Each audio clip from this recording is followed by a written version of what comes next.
नमस्कार, स्वागत है आप सभी का एवन टीवी में। मैं हूं आपके साथ उमंग माथुर और आप देख रहे हैं एवन उत्तराखंड। आइए बुलेटिन की शुरुआत करेंगे, लेकिन पहले नजर डालेंगे इस वक्त की हेडलाइंस पर। उत्तराखंड विधानसभा का पहला सत्र अनिश्चितकाल के लिए स्थगित। पहले सत्र में पारित हुआ 21,116 करोड़ का लेखानुदान। विधानसभा अध्यक्ष रितु खंडूड़ी ने जताया आभार।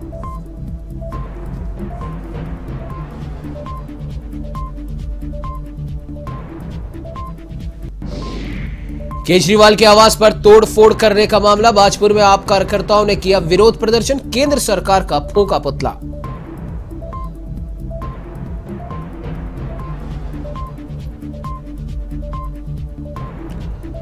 लालकुआं से रामपुर तक रेलवे ट्रैक के विद्युतीकरण का कार्य हुआ पूरा। रेल संरक्षण आयुक्त ने ट्रैक के विद्युतीकरण का किया निरीक्षण। 100 किलोमीटर की रफ्तार से दौड़ी ट्रैक पर निरीक्षण गाड़ी।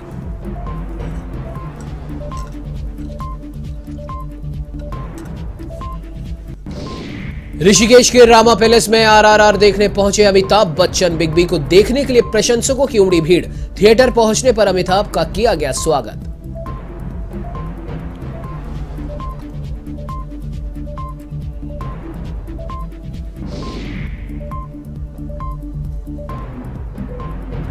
लालकुआं में प्रशासन ने चलाया अतिक्रमण हटाओ अभियान। टीम की दुकानदारों से हुई नोकझोंक। अवैध अतिक्रमण करने वालों से वसूला जुर्माना।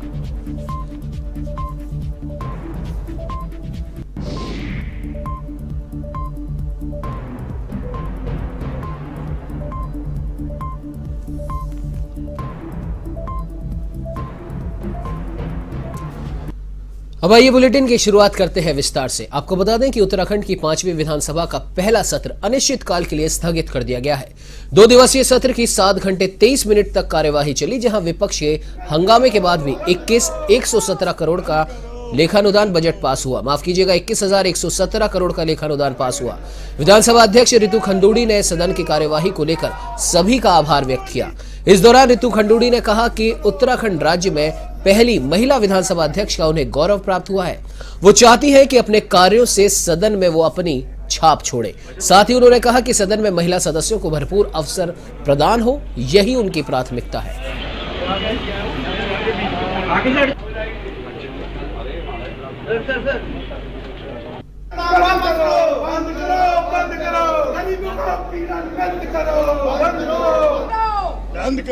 बंद करो। भाजपा सरकार होश में आओ। भाजपा सरकार शर्म करो, शर्म नहीं। हाउस के जो रूल्स ऑफ बिजनेस है, रूल्स ऑफ बिजनेस को हाउस का अपना कोई भी रिजोल्यूशन ओवर रूल करता है और कार्य मंत्रणा समिति को कार्यक्रम जो निर्धारित किया उसको जब हाउस ने एंडोर्स कर दिया तो फिर सभी के सभी जो भी यदि नियमावली में कोई रूल है तो वो सुपरसीडेड माने जाते हैं। इसलिए मैंने कहा था house is the master of its own business. कार्य मंत्रणा की बैठक में कार्य मंत्रणा में जो लोग उपस्थित होते हैं उन्हें ये अधिकार नहीं है कि वो नियमों की हत्या करने का काम करें। ये अधिकार नहीं है। कार्य मंत्रणा में हम नहीं थे और आप सबको पता है कि कार्य मंत्रणा में हम उपस्थित नहीं हो सकते थे क्योंकि नेता प्रतिपक्ष का चयन नहीं हुआ। इसलिए जो है हम कार्य मंत्रणा की बैठक में नहीं थे। लेकिन सदन के अंदर जब हमने देखा कि सत्ता पक्ष जो है हठधर्मिता पर है और लोकतंत्र की हत्या करने पर उतारू है, तो इसलिए हमने व्यवस्था के रूप में इस प्रश्न को उठाया था। अगले 4 महीने के लिए लेखानुदान बजट पेश किया है जो 21,116.81 करोड़ का है। और चूंकि प्रधानमंत्री जी ने जो एक हमें मंत्र दिया है कि 2025 तक हमारा ये उत्तराखंड 25 वर्ष का होगा, तो उसको दृष्टिगत हमारा ये बजट 4 महीने के लिए आगे जो दिया गया है, तो मैं समझता हूँ कि जिस प्रकार से कल उस पर विभागवार चर्चा होगी बजट कुल मिला के 21,116.81 करोड़ का है। लेकिन इन्होंने उस चर्चाओं को 310 में ना करा के 58 में चर्चा करा के इन लोगों ने सभी हमारे सदस्यगणों ने महंगाई पे चर्चा की। लेकिन जब हमें सदन में जवाब मंत्री जी ने जवाब दिया तो उस जवाब से वो कहने लगी नहीं, उत्तराखंड के अंदर महंगाई नहीं है और स्टेटों के अलावा। तो जब मंत्री जी का इस तरीके का बयान जो उन्होंने दिया उससे हम बैल में जाके हमने बैल पे धरना दिया। हमने कहा कि भाई पहले आप महंगाई पे स्पेशल बात कराओ, चर्चा कराओ, इस पे लोगों को जो है और महत्व की चीज़ों और सदन की कार्रवाई को रोक करके पहले इस पे स्पेशल बात होनी चाहिए। तो सरकार को तो केवल खाना पूर्ति करनी है, सरकार को तो अपना बजट पास करना है, सरकार को तो अपनी खाना पूर्ति करना है। उसे जनता की जो आम चीज़ें हैं, जो परेशानी के मुद्दे, उसे क्या लेना देना है। चलिए बढ़ते अगली खबर की ओर। आपको बता दें कि उत्तराखंड में मंत्रियों के विभागों का बंटवारा हो चुका है। धामी सरकार में 8 कैबिनेट मंत्री बनाए गए हैं, तो वहीं जिम्मेदारी मिलने के बाद सभी मंत्री अब एक्शन मोड में आ गए हैं। तो वहीं धन सिंह रावत को शिक्षा मंत्री बनाया गया है, जिसे लेकर उन्होंने कहा कि उत्तराखंड में बेहतर शिक्षा को लेकर प्रयास किया जाएगा। और इसी को लेकर संवाददाता यशराज आनंद ने मंत्री डॉक्टर धन सिंह रावत से की खास बातचीत। नई कैबिनेट के गठन के बाद धन सिंह रावत को शिक्षा मंत्री बना दिया गया। आइए जानते हैं धन सिंह रावत से उनका स्ट्रेटजी क्या है। ऐसा सबसे पहली बात तो शिक्षा बहुत महत्वपूर्ण मुद्दा है, तो आप स्टेट में किस तरीके से शिक्षा के स्तर को और बढ़ाने का काम करेंगे? देखिए, हम 2-3 हमारी प्राथमिकताएं सरकार की। एक तो टीचरों की कमी दूर की जाएगी, छात्रों को गुणवत्तापूर्वक शिक्षा दी जाएगी, जहां भवनों की कमी उनको पूरा किया जाएगा। और एक सरकार का जो दृष्टि पत्र हमने चुनाव में जनता को दिया था उसको लागू किया जाएगा।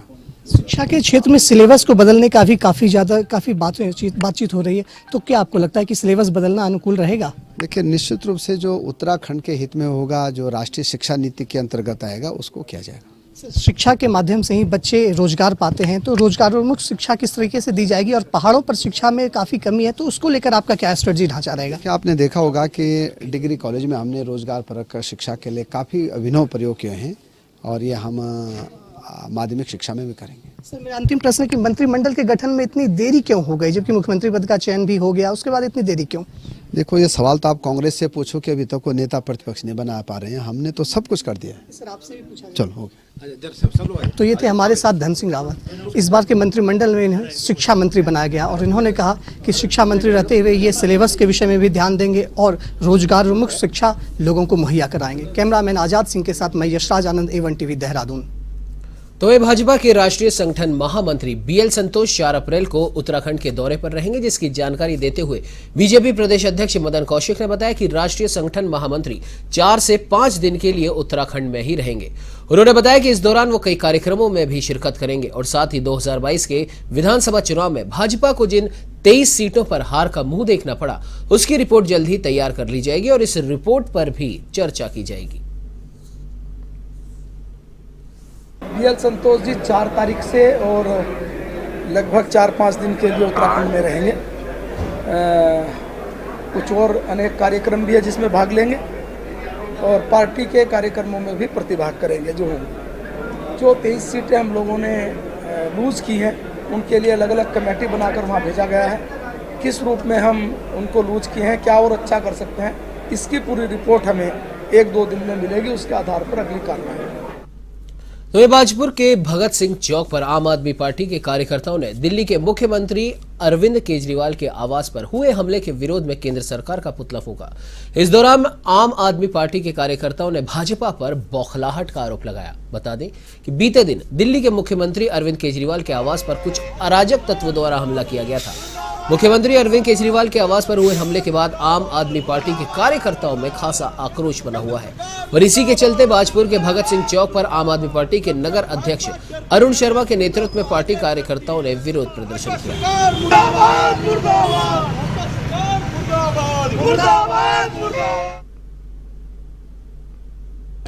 जैसा कि आपकी जानकारी में होगा, दिल्ली के मुख्यमंत्री माननीय अरविंद केजरीवाल जी के आवास पर, जहां पर उनके छोटे बच्चे रहते हैं, बूढ़े माता पिता रहते हैं, उनके आवास पर भारतीय जनता पार्टी के कुछ कार्यकर्ताओं के द्वारा हमला किया गया था और वहां पर पेंट पोता गया और गंदी गंदी गालियां बकी गई और कुछ हाथ छापे गए।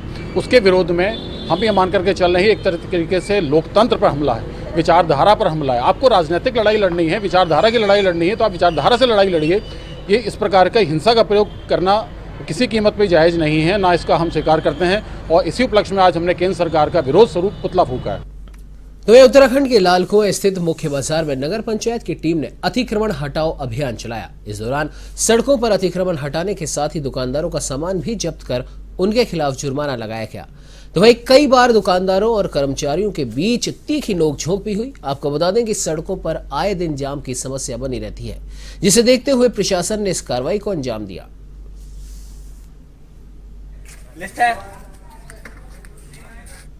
अतिक्रमण अभियान की बात है तो ये सभी जगह चल रहा है। पूरे उत्तराखंड में इस वक्त इस समय अतिक्रमण अभियान चल रहा है। साथ ही में पॉलीथीन उन्मूलन और गंदगी पे भी, एंटी लिटरिंग में भी चालान काटे जा रहे हैं। और हमारे द्वारा भी समय समय पर नगर पंचायत लालकुआं द्वारा भी अभियान चलाया गया है शासन प्रशासन के सहयोग के द्वारा। आज भी कुछ हुए हैं, जनविरोध हुआ था लोगों का, लेकिन उनको समझा दिया गया है। कुछ लोग व्यापारियों का सामान जब्त किया है, जिसे जो है अगर वो एक प्रार्थना पत्र दें और ये हमसे अगर इस तरीके का एक वो एश्योरेंस देते हैं कि हम जो है दोबारा अतिक्रमण नहीं करेंगे, तो उनके जो है सामान को वापस दिया जा सकता है। जी बिल्कुल, भैया अर्थदंड उनसे वसूला जाएगा कुछ ना कुछ एवज में। अगर कोई गलती उन्होंने करी है तो जो भी नियमानुसार अर्थदंड उन पे दे होगा। जी, ये अभियान आगे भी जारी रहेगा। खबर उत्तराखंड के पौड़ी से है, जहां चौबट्टाखाल विधानसभा के सतपुली में चौहान स्टोन क्रशर प्लांट को लगे हुए लगभग 10 साल पूरे हो गए, लेकिन 10 सालों से इस प्लांट में नियमों को ताक में रखकर लगातार चांदी कूटी जा रही है। और इसी के चलते सतपुली उप जिलाधिकारी संदीप कुमार पटवारी और तहसीलदार ने प्लांट का औचक निरीक्षण किया, साथ ही दस्तावेज जांच कर खामियों को सुधारने के निर्देश दिए।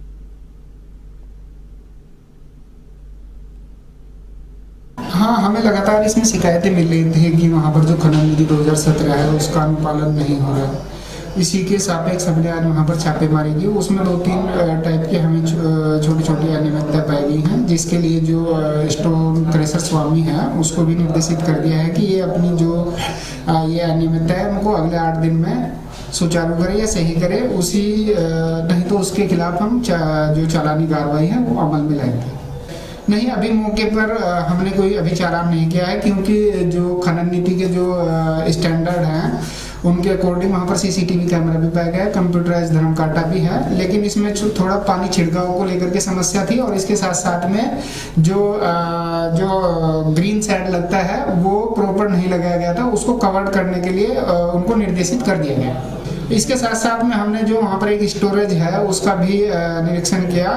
उसके साथ साथ में जो लाइव स्टॉक है वो लिया गया है और जो वास्तविक वहाँ का भंडारण है उसका भी हमने मेजरमेंट किया है। अगर उसमें कोई डिफरेंस पाया जाता है। आपको बता दें कि लालकुआं रामपुर रेलखंड विद्युतीकरण लाइन का लक्ष्य पूरा होने पर रेल संरक्षा आयुक्त और मंडल रेल प्रबंधक ने रेलवे ट्रैक पर विद्युतीकरण का निरीक्षण किया। इस दौरान लालकुआं से रामपुर तक ट्रेन का गति परीक्षण भी किया गया, जहां गाड़ी लालकुआं से लगभग 66 किलोमीटर की दूरी 55 मिनट में तय करके रामपुर पहुंची। तो वहीं आपको बता दें कि ट्रैक के विद्युतीकरण का काम दिसंबर महीने में शुरू हुआ था।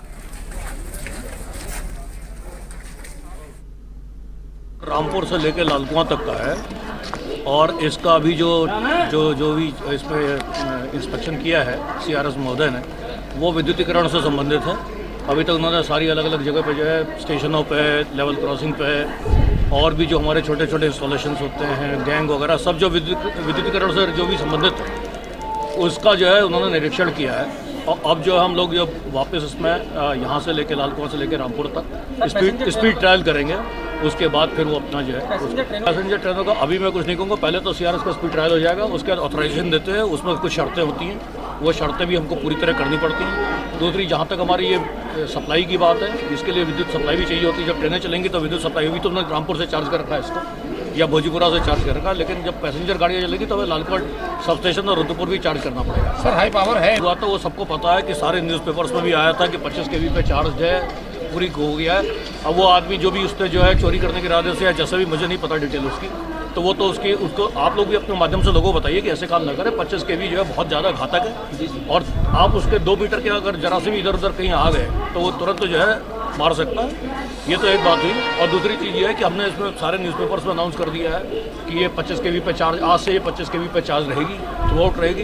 तो लोगों को आप माध्यम से बताइए कि इसे तो वहीं आपको बता दें कि अल्मोड़ा के पर्यटन स्थलों पर लगातार वाहन पार्किंग की समस्या देखने को मिलती है, जिसके चलते अब अल्मोड़ा प्रशासन ने सभी तहसील मुख्यालयों, नगरीय क्षेत्रों समेत पर्यटन स्थलों में वाहन पार्किंग निर्माण किए जाने के कवायद शुरू कर दी है। जिलाधिकारी वंदना सिंह ने बताया कि जिले में पर्यटन को बढ़ाने के लिए 15 स्थान चयनित किए गए हैं, जहां पर्यटक पहुंचते हैं, लेकिन पार्किंग के अभाव में दिक्कतों का सामना पर्यटकों को करना पड़ता है। इन स्थलों पर पार्किंग की व्यवस्था को लेकर प्रस्ताव मांगा गया है, जिसके बाद पर्यटक स्थलों पर वाहन पार्किंग बनाई जाएगी। जो हमारे विभिन्न पर्यटक स्थल हैं और जो ऐसे क्षेत्र हैं जहां ज्यादा भीड़ भाड़ या ट्रैफिक की समस्या रहती है, वहां भविष्य के संभावनाओं को देखते हुए पार्किंग के जो प्रस्ताव तैयार किए जा सकते हैं, उसके संबंध में सभी एजेंसीज, एसडीएम्स और विभागों की हम लोगों ने बैठक की है। अभी 31 तारीख तक लगभग 15 स्थानों का पूरे जनपद में हम लोगों ने एक प्रस्ताव तैयार किया है, जिनमें भविष्य के लिए पार्किंग के रूप में निर्मित किया जा सकता है। तो ये उत्तराखंड के ऋषिकेश में पूर्व राज्य मंत्री भगत राम कोठारी की ओर से बनाए गए मंदिर में चोरी का मामला सामने आया। चोरों ने मंदिर को निशाना बनाते हुए कुल देवताओं की डोली, मूर्तियों और कीमती सामान को चुरा लिया। तो वह चोरी की वारदात सीसीटीवी कैमरे में कैद हो गई। इधर पुलिस ने अज्ञात चोरों के खिलाफ मुकदमा पंजीकृत कर धर पकड़ के प्रयास शुरू कर दिए हैं।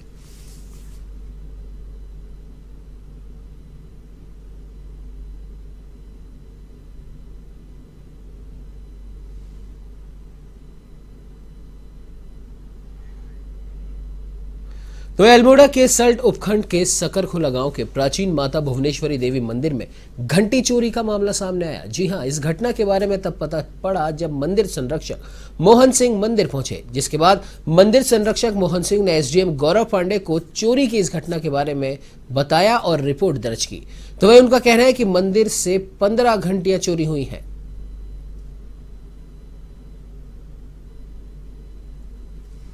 प्रत्यावेदन प्राप्त हुआ है, जिसमें कि तहसीलदार सल्ट को जांच करने के लिए लिखा गया है। साथ ही थानाध्यक्ष सल्ट को अपने स्तर से निगरानी बनाए रखने हेतु व संबंधित चौकियों को निर्देशित करने हेतु लिखा गया है। ग्रामवासियों द्वारा क्या कहा जा रहा है उसका हम नहीं जाएंगे, लेकिन थानाध्यक्ष को बोला गया है कि जो हमारी चौकी है, मरचुला चौकी और जो अन्य चौकियाँ हैं, उनको उन पर निगरानी बनाते हुए वहाँ पर चेकिंग की जाए। तो वह बॉलीवुड के महानायक अमिताभ बच्चन इन दिनों ऋषिकेश और आसपास के क्षेत्रों में फिल्म गुड बॉय की शूटिंग कर रहे हैं, जहां इस दौरान शूटिंग से फुर्सत के कुछ पल निकालकर अमिताभ बच्चन ऋषिकेश के रामा पैलेस में साउथ की सुपरहिट फिल्म RRR देखने पहुंचे। इस दौरान उनके प्रशंसकों की भीड़ रामा पैलेस में उमड़ पड़ी। अमिताभ बच्चन की एक झलक देखने को प्रशंसक बेताब दिखाई दिए। बता दें कि रामा पैलेस में पहुंचने पर थिएटर के मालिक ने अमिताभ बच्चन का स्वागत किया।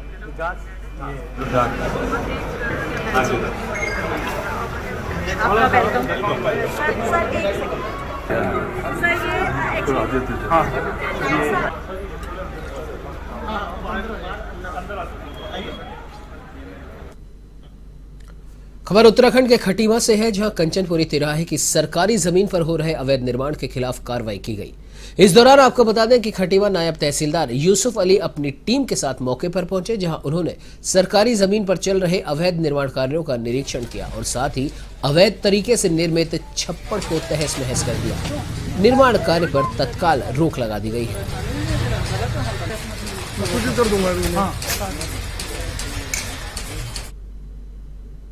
ठीक है, जो मकान बनना है वो सरकारी भूमि पर बनना है, तो इसको अभी निरीक्षण किया गया है और इससे कागजात मांगे गए होंगे और इसकी राजस्व निरीक्षक को निर्देशित कर दिया गया है कि इसकी पूर्ण जांच करके नया अभिलेखों से साक्ष्य उपलब्ध कराना चाहिए। इस बुलेटिन में फिलहाल इतना ही। देश प्रदेश की तमाम बड़ी खबरों की जानकारी के लिए आप बने रहिए हमारे साथ और देखते रहिए A1 TV। नमस्कार।